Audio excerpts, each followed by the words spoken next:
요한복음 13장 31절로 38절의 말씀입니다. 함께 읽습니다. 그가 나간 후에 예수께서 이르시되 지금 인자가 영광을 받았고 하나님도 인자로 말미암아 영광을 받으셨도다. 만일 하나님이 그로 말미암아 영광을 받으셨으면 하나님도 자기로 말미암아 그에게 영광을 주시리니 곧 주시리라. 작은 자들아, 내가 아직 잠시 너희와 함께 있겠노라. 너희가 나를 찾을 것이나 일찍이 내가 유대인들에게 너희는 내가 가는 곳에 올 수 없다고 말한 것과 같이 지금 너희에게도 이르노라. 새 계명을 너희에게 주노니 서로 사랑하라. 내가 너희를 사랑한 것 같이 너희도 서로 사랑하라. 너희가 서로 사랑하면 이로써 모든 사람이 너희가 내 제자인 줄 알리라. 시몬 베드로가 이르되 주여 어디로 가시나이까? 예수께서 대답하시되 내가 가는 곳에 내가 지금은 따라올 수 없으나 후에는 따라오리라. 베드로가 이르되 주여 내가 지금은 어찌하여 따라갈 수 없나이까? 주를 위하여 내 목숨을 버리겠나이다. 예수께서 대답하시되 네가 나를 위하여 네 목숨을 버리겠느냐? 내가 진실로 진실로 내게 이르노니 다 굴기 전에 네가 3번 나를 부인하리라. 아멘. 오늘 요한복음 33번째 시간입니다. 주여 어디로 가시나이까? 라고 하는 제목으로 말씀 전합니다. 어제 우리는 가룟 유다의 삶에 대해서 배웠습니다. 예수께서 이미 13장 안에서만도 5번이나 가룟 유다에 대해서 경고하셨습니다. 그런데 그가 예수 그리스도를 팔고자 하는 그 마음이 사탄이 들어온 이후에는 그것을 돌이키지 못하는 것입니다. 오늘은 그 가룟 유다가 밖으로 나간 다음에 만찬석상에서 예수께서 제자들에게 마지막 설교를 하신 그러한 본문들입니다. 그리고 그들을 위해서 유명한 대제사장의 기도를 해주셨습니다. 오늘 그 내용이 13장 지금 31절부터 17장까지 이어지는 긴 내용입니다. 오늘 본문을 보면 인자가 영광을 얻었다, 서로 사랑하라, 그리고 또 베드로의 질문에 대해 대답하시면서 지금은 따라올 수 없다라고 십자가의 죽음을 목전에 두고 예수께서 말씀을 진행하고 계십니다. 어느 것 하나 가볍게 들을 수 없는 그러한 말씀인 것입니다. 오늘 그 말씀들을 통해서 지금 우리를 향해 들려주시는 하나님의 음성을 들을 수 있기 바랍니다. 예수께서 가룟 유다가 나가자마자 제일 먼저 하신 말씀이 무엇일까요? 31절 32절의 말씀입니다. 그가 나간 후에 예수께서 이르시되 지금 인자가 영광을 받았고 하나님도 인자로 말미암아 영광을 받으셨도다. 만일 하나님이 그로 말미암아 영광을 받으셨으면 하나님도 자기로 말미암아 그에게 영광을 주시리니 곧 주시리라. 지금 예수님은 조금 후에 자기가 당하게 될 십자가 죽음을 놓고 자기가 영광을 얻었고 또 하나님이 영광을 받으셨다고 말씀하시는 것입니다. 여러분들은 이 본문이 이해가 되십니까? 십자가의 죽음입니다. 고난입니다.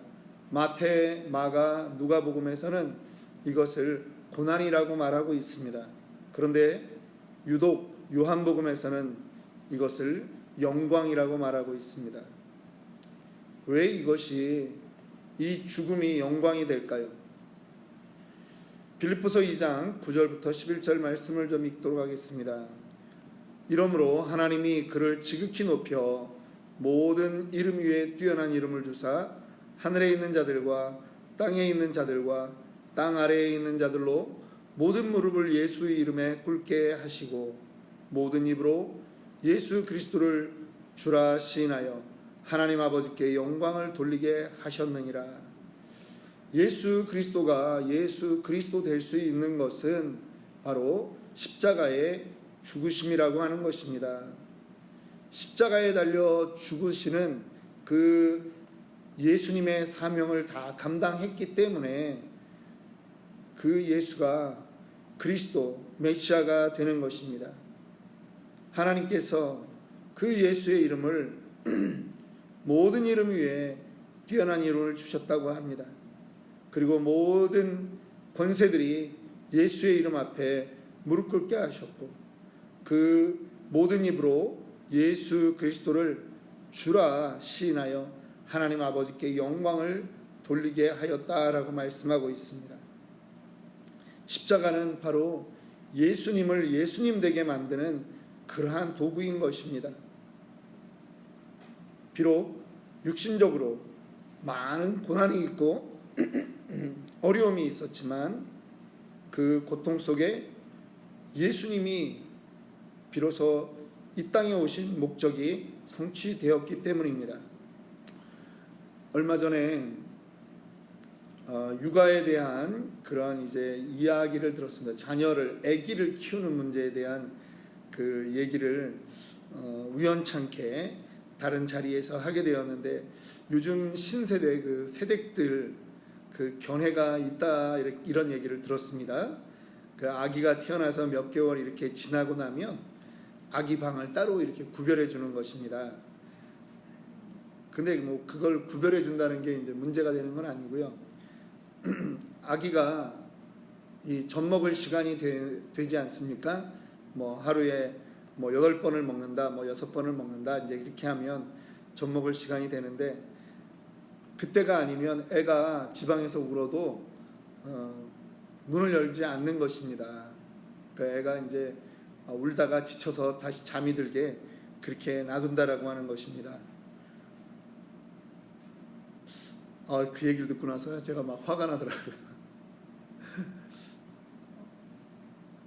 그러면 그 시간에 이제 이 세댁들은 뭐 하냐? 그냥 뭐 자기 생활을 한다는 거예요. 뭐 커피도 마시고, TV도 보고, 그러니까 애를 그렇게 기를 들여야 된다라고 하는 거죠. 그래서 요즘에 이제 그런 카페가 있답니다. 맘카페 가운데 어릴 때부터 애기들 그렇게 이제 뭐 한 100일 지나고 나면 그렇게 기를 들여야 된다. 뭐 그리고 부부가 그렇게 이제 대화도 하고 부부 시간을 가져야 된다 이거죠. 산책도 할 수 있고 그리고 딱 그 시간에 맞춰서 애기한테 분유를 주고 우유를 주고. 근데 그러면 됩니까? 저는 막 얘기를 듣다가 막 내가 막 어지럽더라고요. 세상이 이렇게 되나. 제가 잘은 모르기는 해도 뭐 제가 고아원에서 살아본 적이 없으니까 이 고아와 이 가정이 있는 아기와 다른 것이 있다면요, 고아원의 아기는 울어도 사람이 옆에서 반응을 안 해주는 것입니다. 애가 울어도 사실은 누가 온정을 가지고 사랑을 가지고 이 아이를 다독거려 주거나 그러지 않는다라고 하는 거죠. 근데 아이가 뭐 오줌을 싸서 자기가 불편해서 울건 배가 고파서 울건 아기가 그 당시에 표현할 수 있는 언어라고 하는 거는 울음밖에 없는데 그 울음에 대해서 부모가 기를 들여야 되겠다라고 해서 무관심하게 놔두겠다라고 하는 거는 이 아이를 낳기는 낳았는데 이거를 뭐 도대체 가정에서 키운다는 건지 고아원에서 키운다는 건지 제가 이해가 안 되는 것입니다. 엄마가 된다라고 하는 거는요 너무나 아름답고 숭고한 일입니다. 엄마가 되는 순간 먹는 것도 가립니다. 임신만 했는데도 먹는 것도 가리고요, 그 다음에 보는 것도 가립니다. 말하는 것도 가립니다. 배가 점점 불러옵니다. 처녀 때 그 아름다웠던 몸매는 다 사라집니다. 뭐 다시 돌아갈 생각을 그때는 별로 안 하죠. 아기가 너무 소중하기 때문입니다. 아기를 낳았습니다. 아기에게 젖을 물립니다. 몸이 힘들 수 있습니다. 그런데 이 양육의 권리는 다른 사람에게는 전혀 없다라고 하는 것입니다. 아빠도 할 수 없는 일입니다. 오로지 엄마만이 할 수 있는 그러한 아주 숭고한 그러한 희생이고 오히려 사명이라고 생각이 되는 것입니다.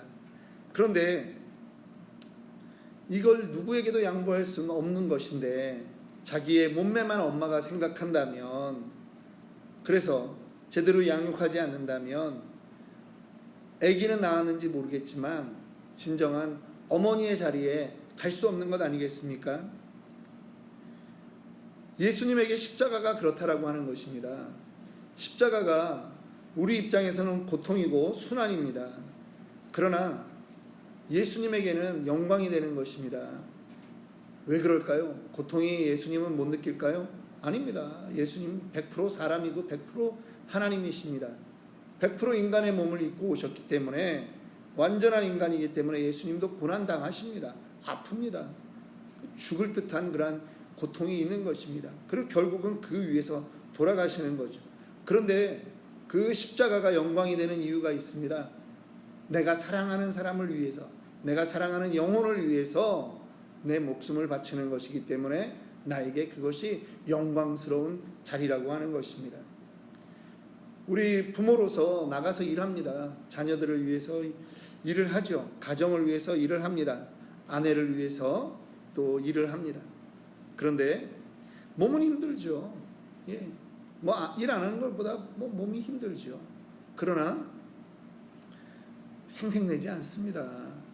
야, 내가 진짜 직장 생활하느라고 내가 죽겠다 진짜, 이렇게 하지 않습니다. 그냥 다 의뢰이 그러려니 하고 사는 겁니다. 왜냐하면 나의 그 희생으로 우리 가족이 편안할 수 있기 때문에 그렇게 하는 것입니다. 너도 나가서 돈 벌어와 막 이런 얘기 그렇게 하는 거 아니죠. 예. 사랑하는 사람을 위해서 우리가 땀을 흘릴 뿐 아니라 목숨까지 주는 것은 우리에게 영광이 된다라고 하는 것입니다. 예수님처럼 우리도 하나님의 명령에 복종하기 위해서 세상에 살면서 져야 될 십자가가 있습니다. 여러분들에게는 어떠한 십자가가 있습니까? 때로는 그 십자가가 수치나 고통으로 느껴질 때도 있습니다. 그러나 우리는 그것이 영광이라고 생각해야 되는 것입니다. 자식을 키우는 일은 참 힘듭니다. 이 초식동물은요, 태어나면 엄마 뱃속에서 나와가지고 1시간이 안 돼서, 1시간이 뭡니까?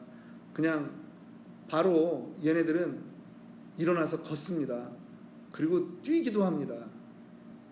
근데요, 사람은 이게 사람 구실하려면 미니멈 한 25, 6년 키워도 이게 사람 구실을 못할 때가 있습니다. 이 정도 됐으면 사람 구실하겠지 그러는데 그렇지 않습니다. 그러면 답답하죠. 그런데도 자식입니다. 하나님이 정말 그 자녀의 인생을 우리에게 맡길 수밖에 없기 때문에 전지전능하신 하나님이 우리에게 맡기신 것을 믿어야 합니다. 십자가로 여겨지는 또한 대상이 있어야 합니다. 그것은 우리의 영적인 태신자입니다. 전도 대상자라는 말입니다. 전도하려고 하면요, 좀처럼 말을 듣지 않습니다. 전도하려고 해도 좀처럼 열매가 없습니다. 복음 얘기하면 듣기 싫다고 합니다. 하지만 그것도 다가가야 합니다. 어린아이 챙기듯이 먹이고 씻기고 닦이고 그래야지 겨우 하나 얻을까 말까 합니다. 하나님이 우리에게 맡기신 육적인 자식이 있는 것과 마찬가지로 하나님이 우리에게 맡기신 영적인 자식이 되는 것입니다. 34절 35절 말씀을 보면요, 새 계명을 너희에게 주노니 서로 사랑하라. 내가 너희를 사랑한 것 같이 너희도 서로 사랑하라. 너희가 서로 사랑하면 이로써 모든 사람이 너희가 내 제자인 줄 알리라. 예수님의 제자들이 나중에 예수님이 부활 승천한 이후에 성령 강림 사건, 오순절 성령 강림 사건 이후에 그들이 정말 사도로, 전도자로 세계 만방에 복음을 전하는 자리로 나아갑니다. 그들에게 고통이 없었을까요? 아닙니다. 고통이 있었습니다. 그런데 그들을 어떻게 죽음의 길에서까지 예수를 부인하지 않고 그렇게 복음 전하는 자로 살아가게 했을까요?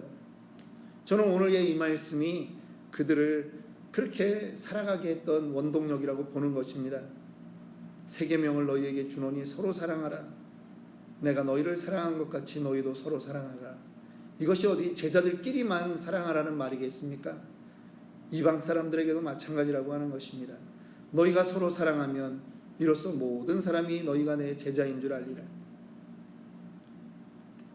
사랑하는 그것으로 자기가 예수 그리스도의 제자인 것을 자랑스럽게 드러낼 수 있다라고 하는 것입니다.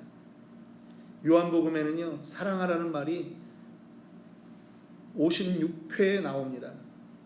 사랑하라는 말, 이 사랑이라는 말이 56회 나옵니다. 그런데 그 중에 44번이 무려 4분의 3 정도 되는 그 말이 오늘 이 본문이 13장부터 21장 사이에 나오는 것입니다. 사랑하라 이 말은 예수님이 이 땅을 떠나기 전에 제자들에게 마지막으로 하고 싶었던 말 중에 가장 중요한 주제였습니다. 그러므로 오늘 우리 이 땅을 살아가는 우리에게도 이 사랑하라는 말은 사실은 너무 힘든 말이지만 가장 우리 인생에 중요한 말이 되어야 합니다.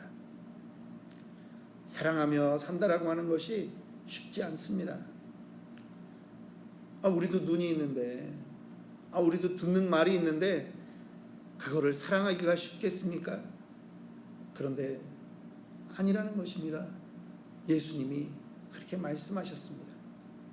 그래서 사랑하는 것입니다. 그런데 이것이 막연한 사랑이 될 때가 있어요.